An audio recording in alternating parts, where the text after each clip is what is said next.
Hello bachcho, we have a question here and the question states that a solid sphere of radius r and density rho is attached to one end of a massless spring of a force constant k.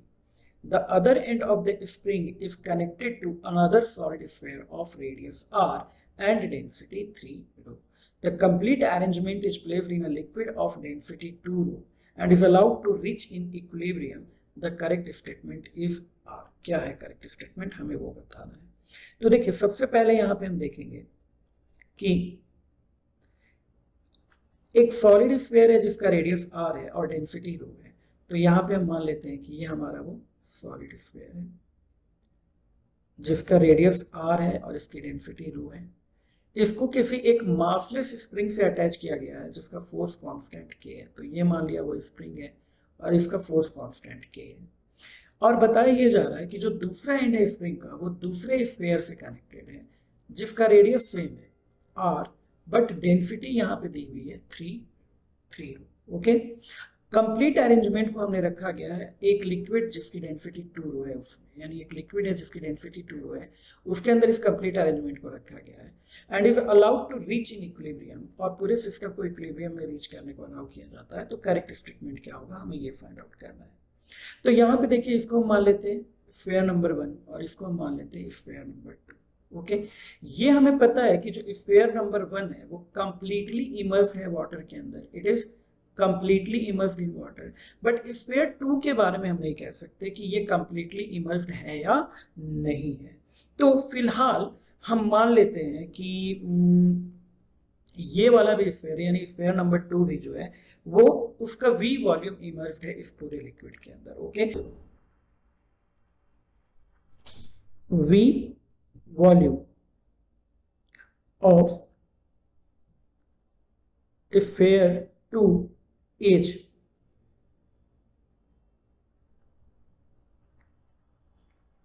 immersed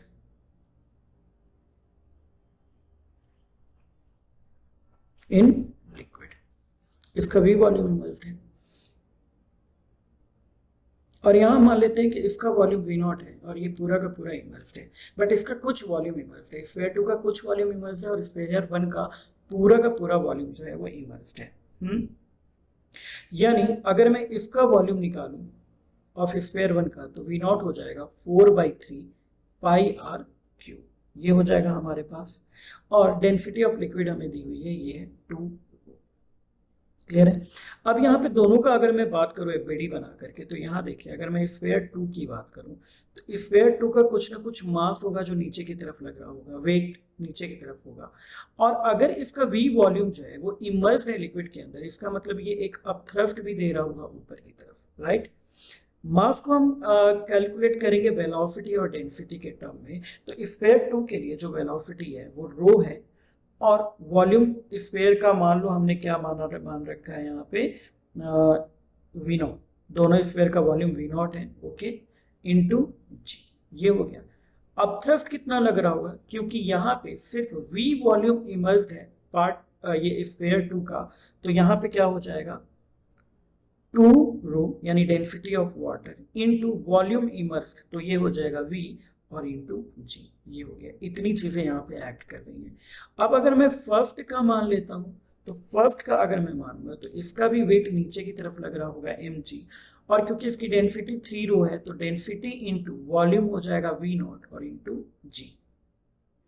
अब thrust इसकी वजह से भी लग रहा होगा जिसको हम मान लेते हैं u1, तो u1 कितना हो जाएगा density of water that is 2 rho into volume immersed, तो इसका पूरा का पूरा वॉल्यूम ही इमर्स्ड है, तो ये हो जाएगा v0 इनटू g। इतने फोर्सेस यहाँ पे एक्ट कर रहे हैं। तो अगर मैं इस पूरे सिस्टम को इक्विलिब्रियम में मान लूँ तो एट इक्विलिब्रियम अगर हम मान के चलेंगे तो यहाँ पे जब हम सॉल्व करेंगे तो यहाँ देखो क्या आएगा, upthrust 1 plus upthrust 2 is equals to हो जाएगा weight of 1 plus weight of 2। Okay, ये हो जाएगा हमारे पास इक्विलिब्रियम में, ये हो जाएगा 2 rho Vg plus 2 rho V0g is equals to यहाँ पे हो जाएगा रो V0g प्लस 3 रो V0g।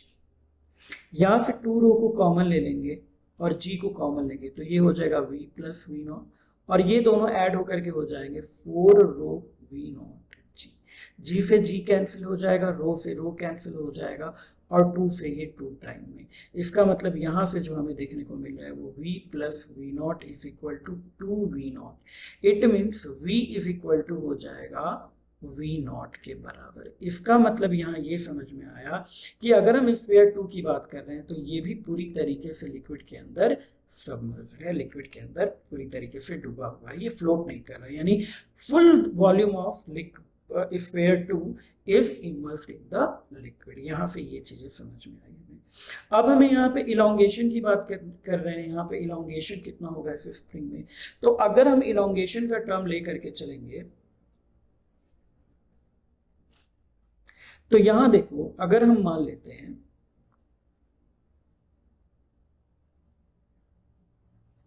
कि suppose x naught is the expansion in spring,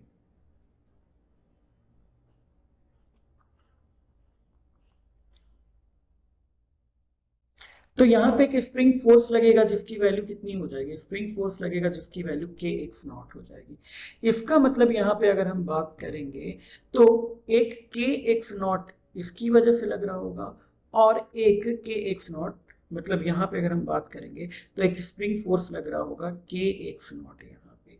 अब इस पूरे सिस्टम को अगर मैं स्फीयर 1 को एट इक्विलिब्रियम ले लूंगा तो देखो u1 plus kx not is equal to हो जाएगा 3 रो v नॉट g, ये हो जाएगा हमारे पास। यहाँ से u1, यहाँ से अपथ्रस्ट ड्यू टू फर्स्ट वाला का अगर हम लेंगे तो अपथ्रस्ट कितना हो जाएगा 2 रो v नॉट g इस plus kx not is equal to हो जाएगा 3 रो v नॉट g। यहाँ से kx not is equal to आ जाएगा 3 माइनस 2, ये हो जाएगा रो v नॉट g। और यहाँ से अगर x नॉट की वैल्यू निकालेंगे इलोंगेशन की तो ये हो जाएगा रो v nought g divided by k। Okay, अब यहाँ से हम v नॉट की वैल्यू लें तो ये कितना हो जाएगा 4/3 पाई r क्यूब और यहाँ हो जाएगा रो g डिवाइडेड बाई k। इसका मतलब x नॉट जो आएगा वो हो जाएगा 4 pi r cube rho g divided by 3k। ये नेट इलोंगेशन यहाँ पे हमारे पास आ रहा है। तो यहाँ देखेंगे net elongation, the net elongation of the spring is 4 pi r cube rho g upon 3k। Option number A is correct. Net elongation 8 pi, ये गलत हो जाएगा हमारा। Light sphere is partially submerged, नहीं, हमने यहाँ निकाल लिया कि यहाँ पे v इज इक्वल टू किसके आ रहा है, v नॉट के। अगर ऐसा है तो इसका मतलब कि स्फीयर 2 का भी टोटल वॉल्यूम सबमर्ज्ड होगा, तो light sphere is completely submerged, ये वाला ऑप्शन करेक्ट होगा। So we have option number A and D are correct. I hope it is clearly understood to. Thank you so much.